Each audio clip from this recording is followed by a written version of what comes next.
LemonAid, freshly brought to you by BlessVision Foundation.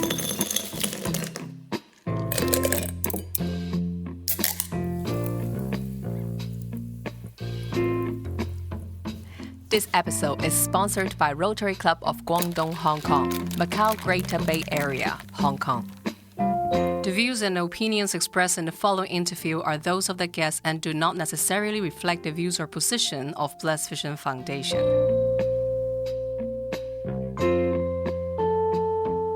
Welcome to LemonAid. Good evening, everyone. And before our guests from different countries, we're from Nepal, we're from Pakistan, we're from India.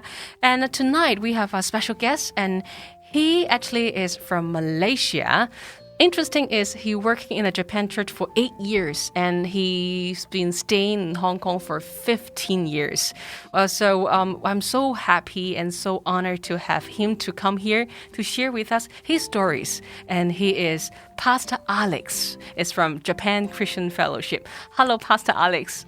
Hello, Carrie. Nice to meet you again. Nice to meet you, and so honored to have you. What is the reason for you to come in Hong Kong? Actually, I was working for a Japanese company, and I got an opportunity to work here in Hong Kong, and they sent me here in 2005. Okay. So I was in my 20s at that time, and they gave me an opportunity here to work in Hong Kong.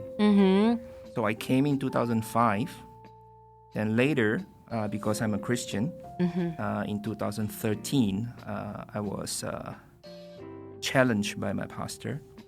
What did he challenge you? He wanted me to think about my priorities in life. Is working so hard the only goal in life?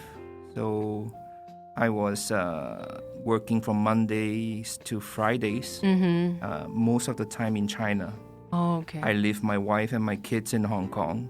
I'll be in China most of the time, so I don't see them. Then during the weekends, I was very busy in church. Okay. So my family had a lot of stress without me at home. No family time at all, right? No family time at all. So I was typical Japanese style of working.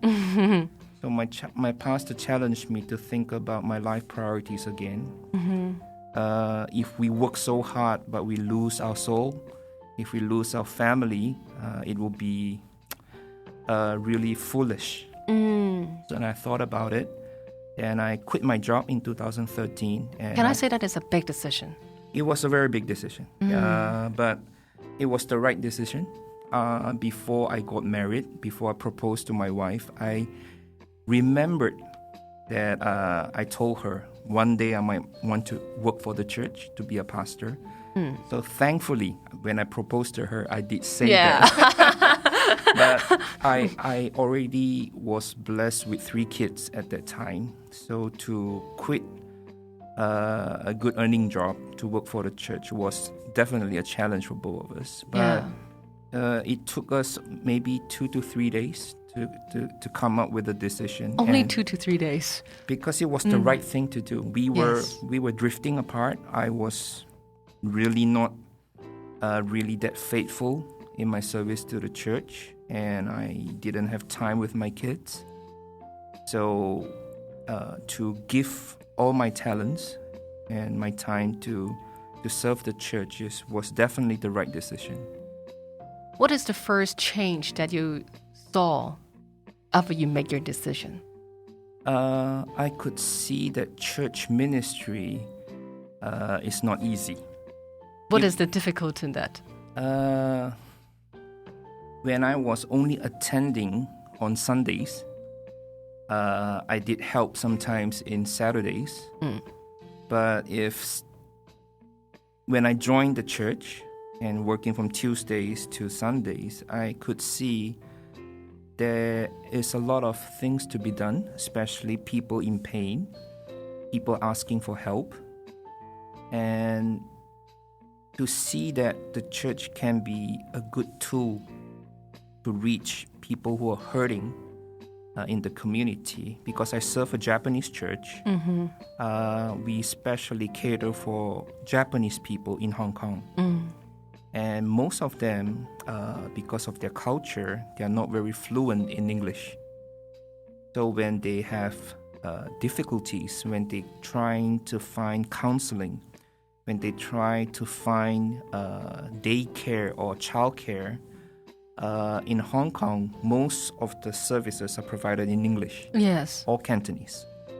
So we could offer that help for them to come to the church, to have a place to let their kids play, to let their children come to Sunday school, and for the mothers to come and get counseling from the pastor. So it's a good environment to provide that service to the Japanese community in Hong Kong. So is that emotional support very crucial for this group of people who leave their countries and live in Hong Kong? Definitely. To raise children in a different culture is very difficult.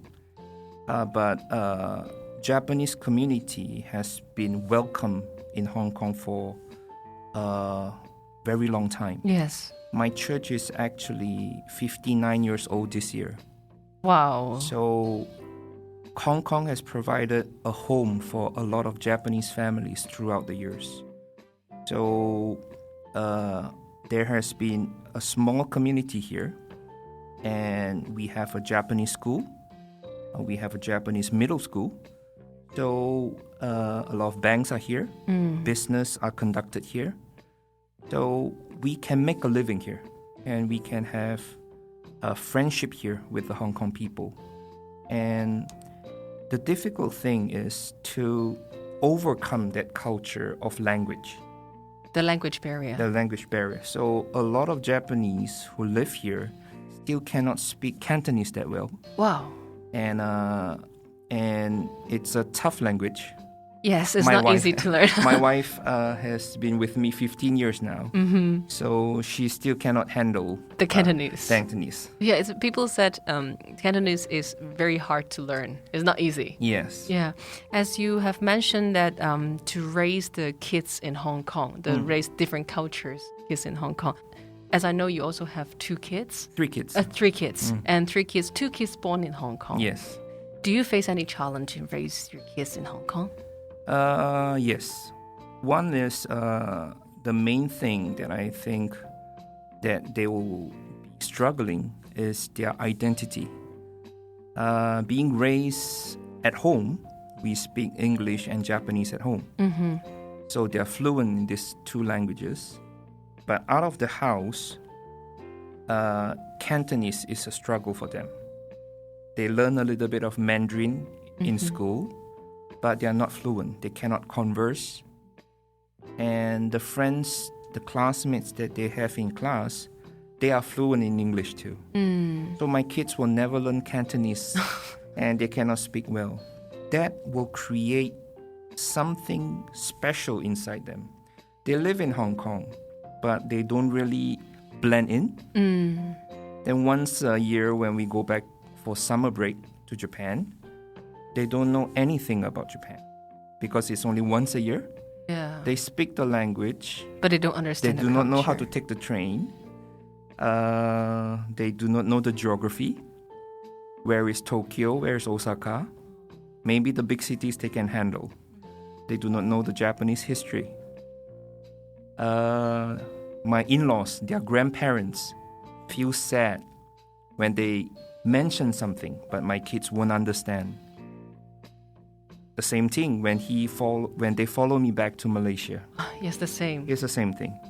They can speak English, but they do not know the Malaysian culture.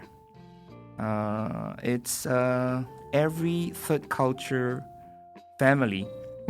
Third culture meaning foreigners, living in a different country. When we raise children like that, the children will have some identity crisis.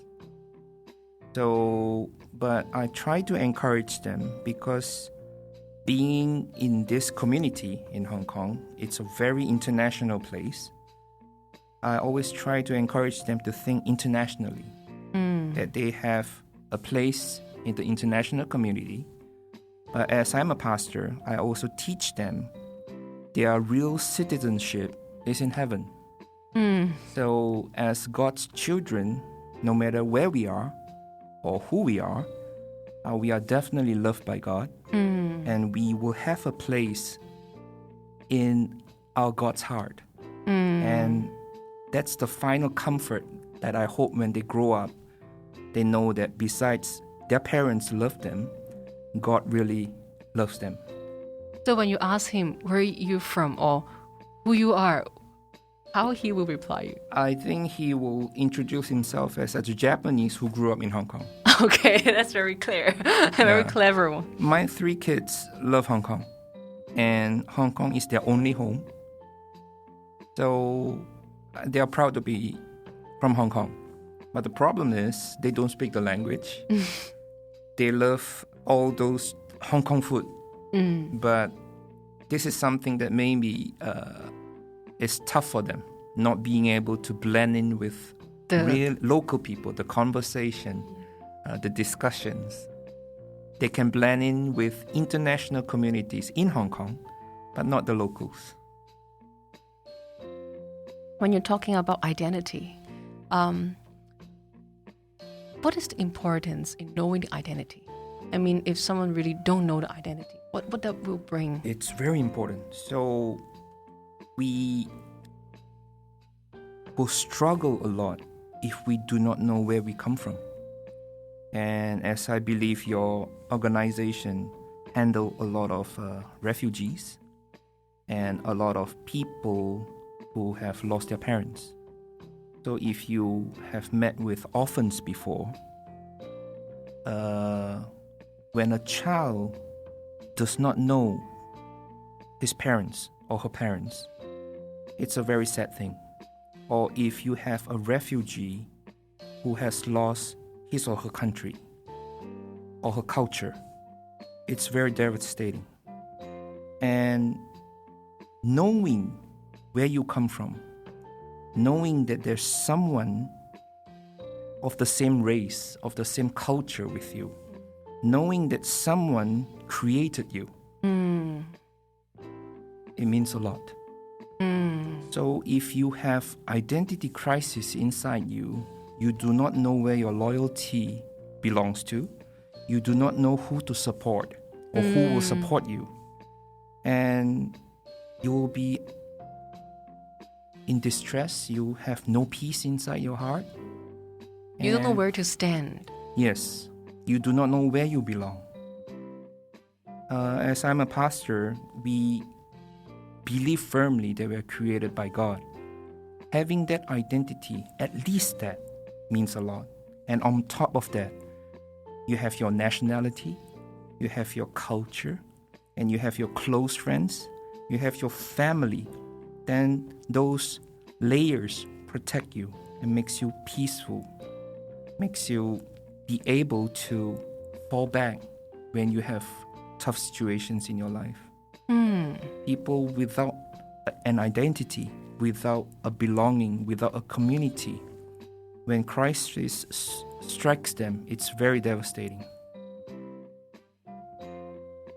What about if someone who's listening to this program, they have identity crisis? What is your suggestion? In Hong Kong, as I've lived here for 15 years, I believe the Hong Kong people are very caring. And a lot of organizations offer help and offer a place for them to belong. It's important to reach out and not to be hopeless or continue to be in despair. Asking for help is not a sense of weakness. Sometimes we need help to stand up again. And I believe Hong Kong will be able to provide that place for them in transition, for them to go to a different place or to build a life here.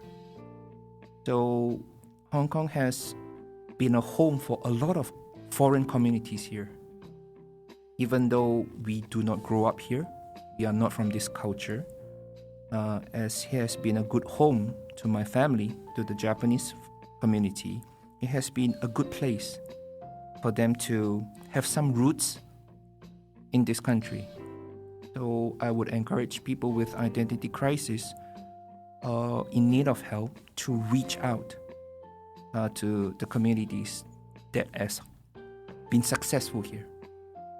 I think it's okay to really okay to ask for help. Because sometimes the problems that come to us is not our fault. And blaming ourselves, being proud, not asking for help is something I would say unwise, because we are a community. God never intended us to live alone or just within our own tribe or our own culture. This mixing together, learning from each other. So I've learned a lot from Hong Kong people, and very fortunate to be able to provide some perspectives on new culture to my Hong Kong friends. So this intermingling, this mixing around is very important. Thank you, Pastor Alex, for this sharing. I think it's a very good point for us to think about it. When you're really in a situation or emotional you feel you really cannot stand, you really have to speak it out or seek for help. And now have a rest right now, and then later when we come back, we will keep chatting with Pastor Alex. See you later.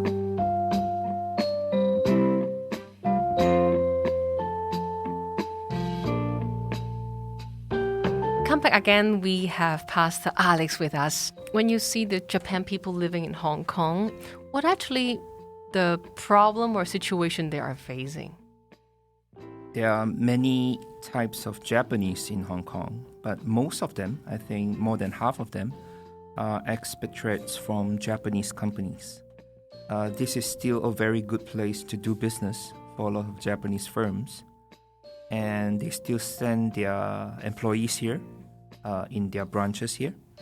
So the expats and those who want to do business here.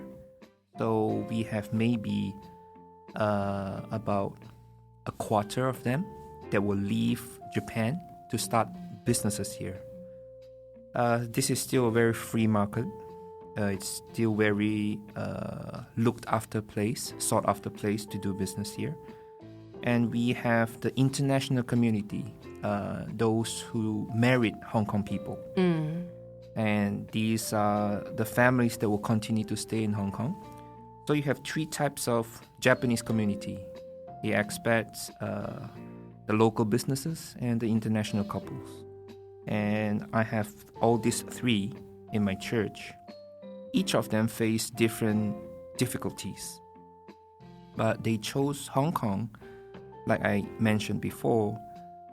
It's a place with a lot of opportunities. It's a place of warmth and a place of possibilities. There's a lot of things they can explore and can do. Yeah. Under the COVID like lasts for 2020, the whole year. Yes. Is the COVID affecting their life? Oh, definitely. It has changed our lives. I think it has devastated the economy in Hong Kong. Yeah. As a tourist center, I miss planes flying in. I miss the trips that we could have made last year. Yeah. Because tourists coming in, it brings a different life to the city. And Hong Kong people going out, bringing a lot of new opportunities back to Hong Kong. They bring a lot of new stories back to Hong Kong. Hong Kong people are very active travelers. Yes. They go around. Yes. So this interaction has stopped for a whole year. Yeah. In this place, and I miss that. And this affect, I miss that too. The stories stop. People exploring new countries, making new friends. But I think there's a new story that is happening, even though we cannot open our borders to let the planes come in more often. But I think there are new stories, new friendship that has been made through online, through new technology. So it's definitely stressful.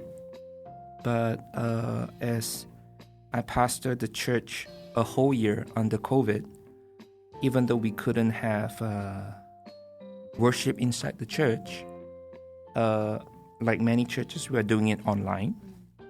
And our small groups, our cell groups, are also done online. There's a new discovery that I made last year. What is that?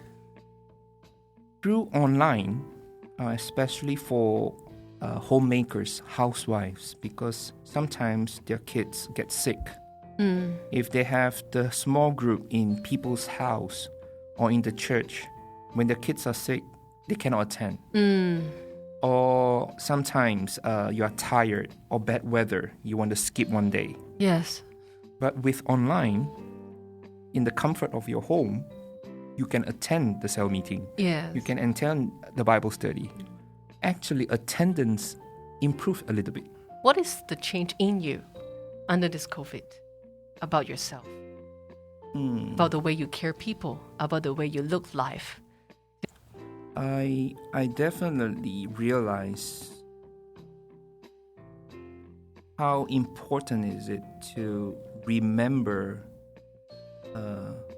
each and everyone, especially those who are connected to you, to not forget them. So what I mean is, sometimes if they allow you to visit them, show up for 1 hour or 2 hours, actually means a lot to that person. So as a pastor, because of time constraint, I cannot do a lot of visitations. And because certain families wouldn't want you to visit during COVID. But for those who welcome you, I arrange a few visitations myself to see them. Very important that we don't forget that connection, to stay connected to one another. So as a caregiver, as a pastor, to especially reach out to those easily forgotten group, especially the old or the retired. It's very vulnerable for them. They don't have a job anymore. Yes. And they may not easily connected to the technology. Yeah. They feel bad calling you. They don't want to burden you. Yes. Yeah. So it changed me in that sense. Before the end of the program, can you share us your encouraging words? Yeah. As I look through last year and I look ahead this year, I find that people, when we stay together or when we are connected to people or to God, we can be tough again, we can be resilient. So I would like to encourage the people listening to this program to remember that you are not alone. And there is a community, maybe the person next to you, who will offer a hand to care for you and to build your life together. So I encourage people who are especially lonely, in need of help, to reach out for help.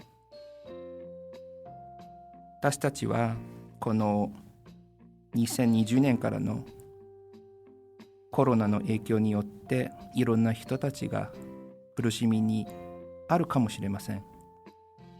どうか助け合うことによって、そして助けを求めることによって共にこの危機、この難しさを乗り越えていただきたいと思いますね。一人ぼっちになっていること、または孤独になっていることは私たちにとって大変難しいことですが、あなたの隣人、もしかして助けを差し伸べてくれるかもしれませんので、助けを求めることができるように心からお祈りいたします。 Thank you, Pastor Alex. Good night, everyone, and we'll see you next week.